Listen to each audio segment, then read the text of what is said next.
Our second speaker today is Dr. Lilo Pozzo. Lilo is the Boeing Roundhill Professor of Chemical Engineering at the University of Washington.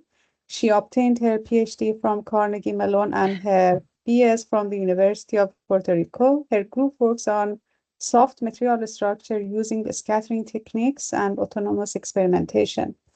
So over to you, Lilo.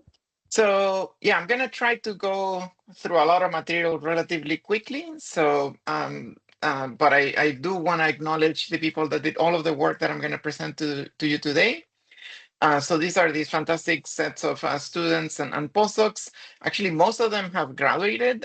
All of them have graduated of the work that I'm going to show today. So we have a new crop of students pushing this forward into new areas and new work. I also want to highlight Kiran because he came up with the majority of the algorithms that I'm going to show you today. So he was a fantastic postdoc and he's now a research scientist at NIST. So I'd like to introduce always this idea of self-driving labs and its value by using a story from Jorge Luis Borges, who's a famous Argentinian short story writer. So he imagines this library, right, called the Library of Babel, La Biblioteca de Babel, where there's like all the wealth of knowledge that it actually contains, because he has all of the possible combinations of characters in creating books. So this library has essentially like anything that you can imagine in terms of knowledge within it, but at the same time, it also has a lot of gibberish. So this becomes increasingly frustrating for the librarians that run this library, because they can, at the same time, have access to this fantastic wealth of knowledge, but also have a really hard time accessing it. So many of them actually end up committing suicide because they're frustrated by this challenge. So I imagine that actually today we're living through something similar, but in terms of the material analogy, we can imagine a laboratory, right, where we have access to all of the chemicals that we might imagine, all of the resources that we might imagine, but also this can be overwhelming in terms of how to navigate all of these chemical spaces to be able to access the materials that we want to form that have the unique properties. So this is kind of like the problem that we're all really trying to actually solve, as we saw beautifully in the previous presentation in areas of separations, but also any other areas that you can possibly imagine. And we have really significant challenges. So this is especially pressing because many of these challenges require solutions today. We can't really wait, right, like the decades that it might actually take to develop these technologies. So we're all trying to accelerate the pace to actually solve these very, very important and very pressing problems, such as the energy and separation challenges that was previously shown. So I like to also use this schematic diagram to showcase what a self-driving lab looks like. I gave this talk in many different contexts, so I always find that this is pretty important to conceptualize. For you guys, you probably are very familiar with this. In my particular area of research, I'm interested in soft materials. So these are surfactants, dispersions, things that self-assemble at very, very small scales. They're very complex and usually involve many multidimensional design parameters. So the way we approach self-driving labs is that we use the knowledge that we have about these systems to kind of create a design of experiments that sets bounds for exploration. So where are we interested in exploring this multidimensional space? And then we, just like the previous speaker, use high throughput tools, usually involving robotics, to explore this phase space, both in the making of samples, but also in the characterization of these samples.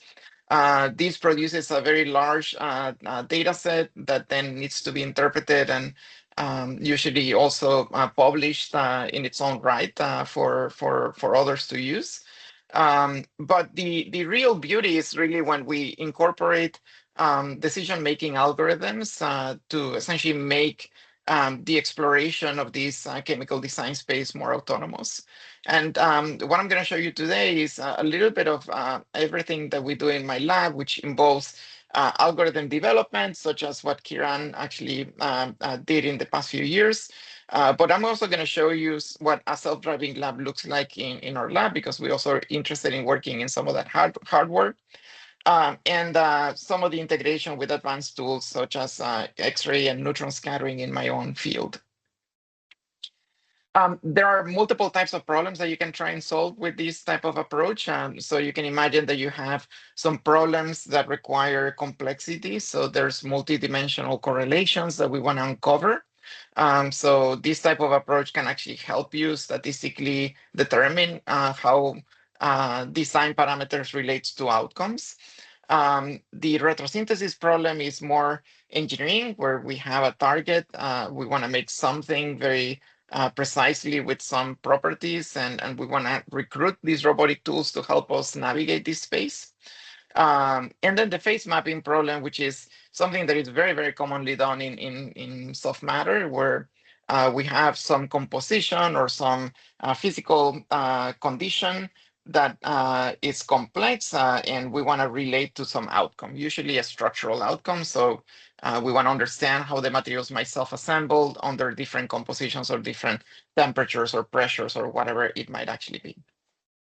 So there are big challenges that are also involved in this space. Many of these will probably be very familiar to you guys. First of all, when we decide to jump into this adventure, we don't have a guarantee that a sample is synthesizable. So these approaches might actually get caught up in iterations that never end because it never converges. There's questions about how to make this space just large enough, right? Like not too large or not too small, so that you can actually converge on a solution. The integration of physical knowledge that we already have into these algorithms to make them more intelligent. That's also something area that is actively being researched right now. And this is rapidly evolving because of all the recent investments that have come into AI tools and the rapid advancements. I'm very fond, although I won't be talking about it today, on the integration of experiments and simulations. So this is something that we're exploring in my group, but I won't have time to chat about this today.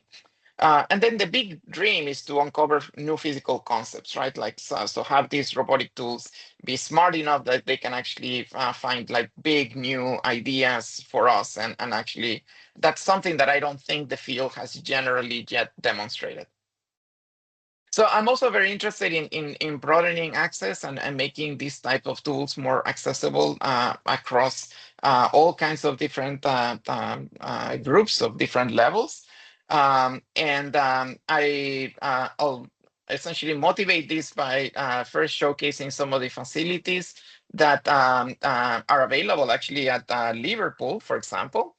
So you guys are very familiar with this robotic chemist laboratory, which is a fantastic example of a self-driving lab, but also one that actually has significant costs in terms of resources that are required, right? Engineering resources to develop a lab like that. So it is something that is hard to imagine, especially in the funding climate today in the US, that it would actually be scalable, so that all of our labs could actually be transformed into this in the near future. Another vision is actually of these cloud labs, where maybe we don't actually transform all our labs, but we actually just produce experiments remotely and just get the data back. And that's also something that has its own challenges, because these structures can be very rigid and difficult to imagine evolving as our fields evolve.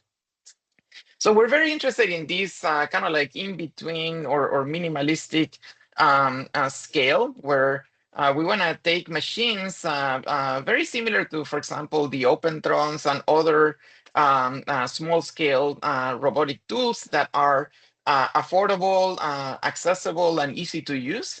So we want to think about this as minimally complex, but also maximally useful machines. We are also making these completely open source so that they can be reproduced. And we're trying to essentially drive this idea of openly sharing our designs so that the whole field can advance simultaneously. So we like this platform called Jubilee, which is developed at the University of Washington, that can integrate two changing capabilities that broaden the capabilities of this type of tool to integrate things like such as sample preparation, characterization, processing, and so on.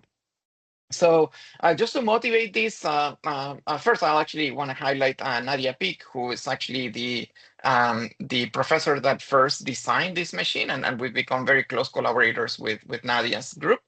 But just to highlight essentially the diversity of things that you can do with this type of tools, the upper three pictures actually show a collaborator from Nadia that actually uses this Jubilee system to understand how plant growth is affected by bacterial colonies. So they do image-based analysis of this duckweed growth series. And then the bottom pictures actually show pictures from my lab where we integrated an ultrasound horn into a Jubilee system. So we could actually formulate compositions and then process the materials and also characterize their photoluminescent properties to understand how composition and processing related to outcomes, in this case, spectroscopic properties of the quantum dots.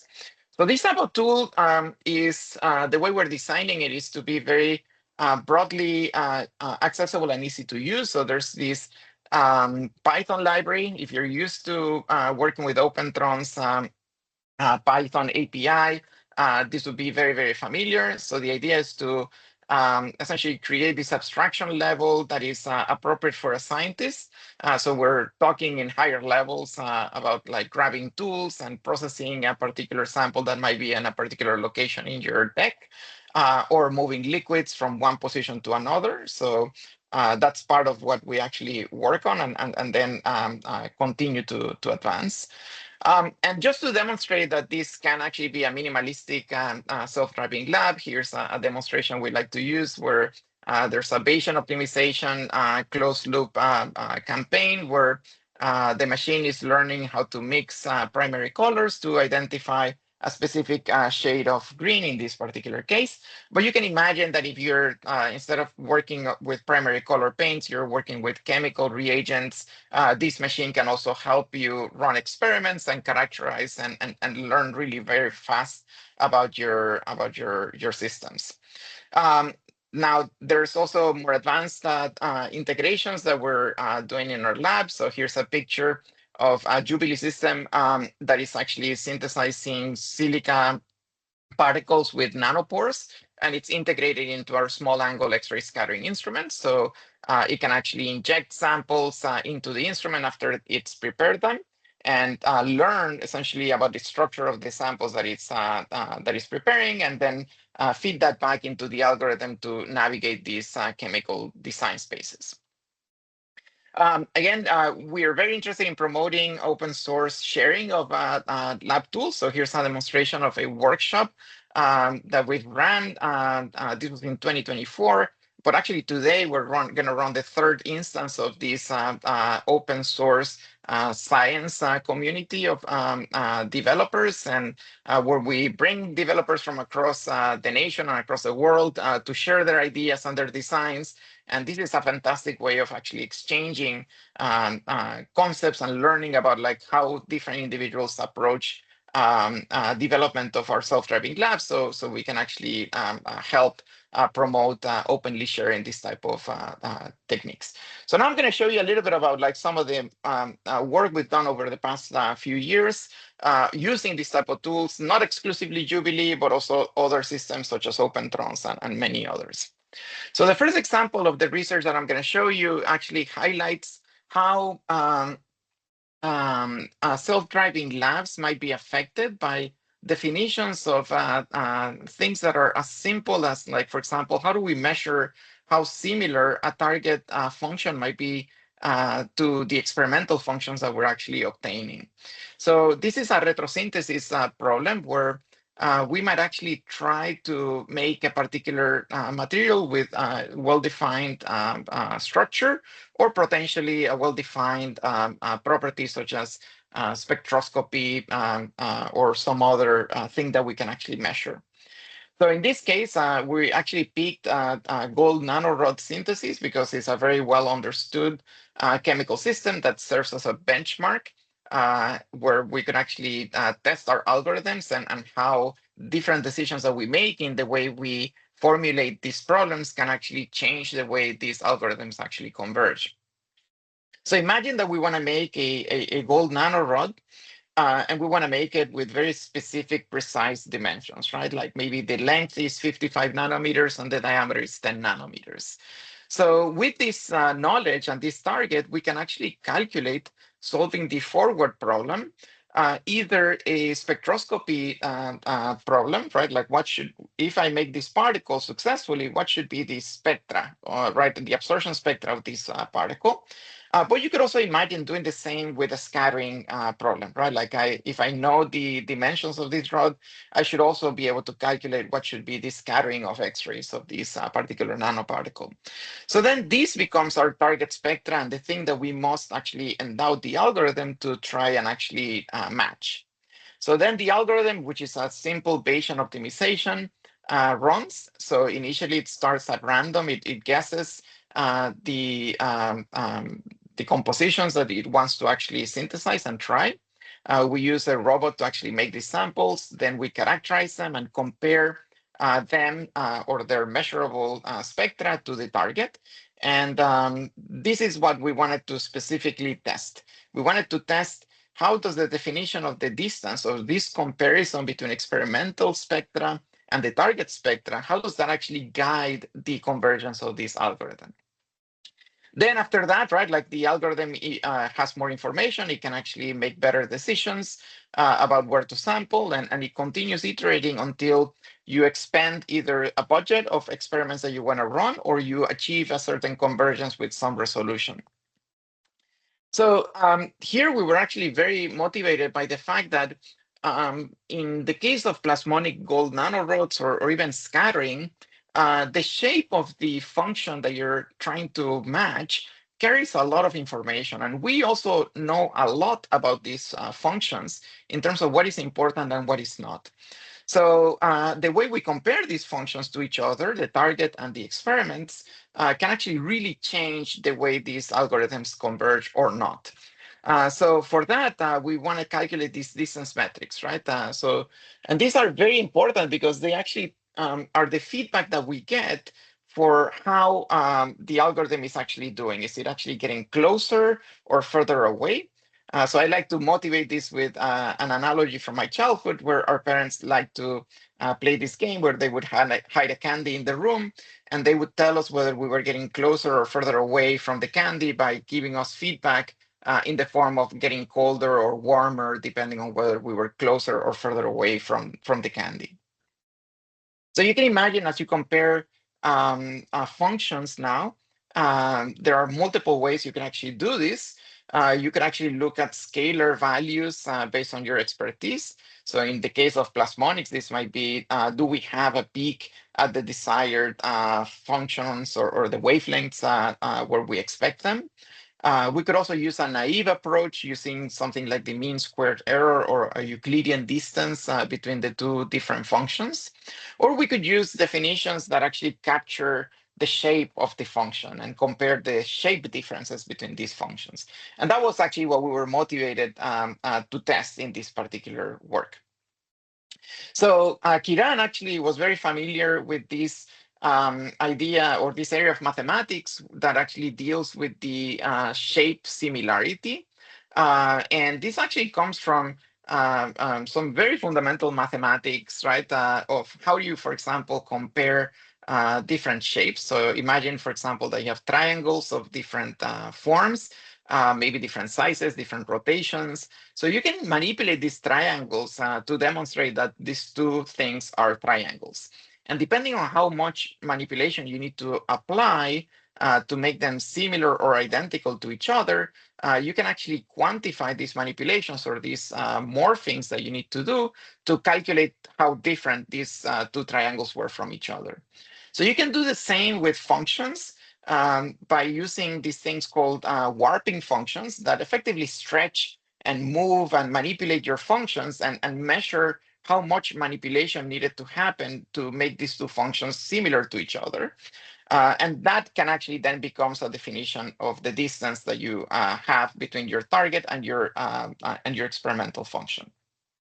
So just to show you this in an easier material science problem, imagine that you have two cubic lattices. And maybe in the first experiment, we're actually comparing two body-centered cubic lattices, but they have slightly different lattice parameters, right? So if I actually manipulate these two functions in the left-hand side by warping them, I only really need to shift them in order to actually demonstrate that the two of them are actually body-centered cubic structures. So they're very similar to each other because I only needed to do a small shift. Whereas if I have a body-centered cubic lattice and I'm trying to compare it to a face-centered cubic lattice, I actually would have to manipulate also and try to align them, but there will be still a larger difference between the two functions because they don't quite effectively match each other. So this means that these two lattices are actually more different to each other than these two body-centered cubic lattices. So how does that actually impact the Gaussian process guesses or the proxy of the problem, or even the Bayesian optimization is actually demonstrated in this schematic.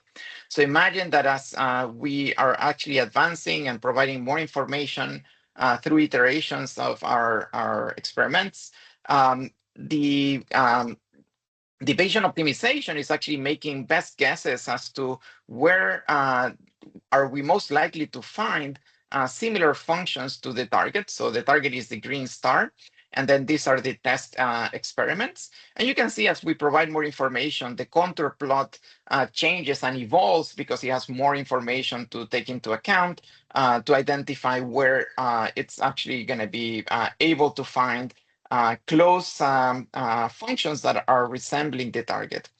Now, this whole Bayesian optimization was carried out with the kind of like naive Euclidean mean square error type of distance metric definition. Now, what I want you to pay attention is to how the contour plot changes when we use this shape-based definition of the distance metric, which actually changes completely how the Bayesian optimization actually thinks about the world or understands how the chemical parameters relate to the structural outcomes, in this case, or measured indirectly by the spectra. So this changes totally how the sampling is actually performed and also the convergence. Now, in this particular problem, we were only changing two parameters to actually produce data that we could actually show on a screen like we're showing here. So this was a relatively simple problem that actually both two systems, the Euclidean and the shape-based metric, actually were able to converge and identify samples that were relatively similar. But the way the algorithm actually thought about the relationship between chemical parameters and outcomes was very, very different between the two. Not only that, but also the gradients and the convergence is also completely different. And there's a lot more information about this in the paper that is actually shown there. Now, the question is, did it actually work? And unfortunately, the answer is no. And this should actually be obvious to anybody that actually does nanomaterial synthesis work, because you wouldn't rely on a single measurement like the spectra to say that, okay, yes, I've certainly made the sample that I actually intended on making. In fact, we should actually have multiple types of measurements. So if we had actually done small angle X-ray scattering measurements, we would have realized that instead of making the target gold nanorod, we were actually making a mixture of really small stubby nanorods mixed in with some spherical particles. And the reason this actually didn't actually make the structure that we wanted is because this is a degenerate problem, right? Like I can actually match the spectra by just simply mixing different structures of nanoparticles without necessarily making the target nanoparticle that I actually wanted to make. So from there and from this work, we actually realized that we actually must not only automate and integrate a single technique like spectroscopy, we should actually have multi-fidelity problems that are going to more likely converge on the structures that we're trying to make. So since then, we've started more heavily focusing on trying to integrate a more direct technique for measuring structure, which in our case is going to be small angle X-ray scattering. And it's going to work in a very similar context. So we're going to use a machine like Jubilee to make samples, then measure them with SACs. get some target spectra and compare it to the experimental spectra and measure some distance, and use that to essentially guide the Bayesian optimization. Now, there's a lot of hardware design that has to come into this. So, for example, how do you inject and coordinate the robotic tool to essentially coordinate with more advanced instrumentations that might be in your laboratory?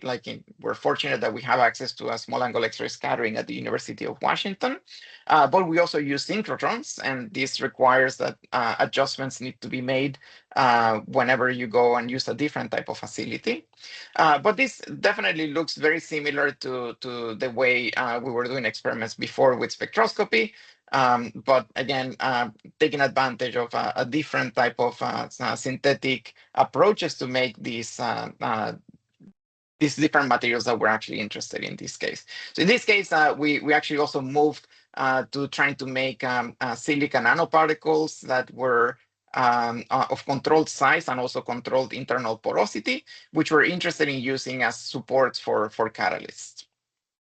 Now, here's a demonstration of also the integration of the machine into a workflow at the advanced photon source using the USACS instrument and beamline. And I also want to highlight the importance of open hardware and sharing designs.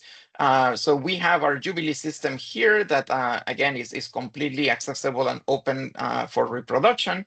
But we're also fortunate to actually take advantage of the design that NIST researchers had actually developed for coordinating the integration between a system like ours and the scattering experiments. So we didn't have to develop that. We could actually just borrow the design from NIST, and this accelerated our work, and hopefully our work can actually accelerate the works of others because it is actually openly shared. So that's one of the take-home messages I want to actually emphasize is the importance of actually sharing openly these designs. So does this work? Yes, it does. So here's some examples of Bayesian optimizations of two different target size for these particles. And you can see that the targets actually, or the measured experiments actually relatively closely match the target, demonstrating that we've made particles of the target size.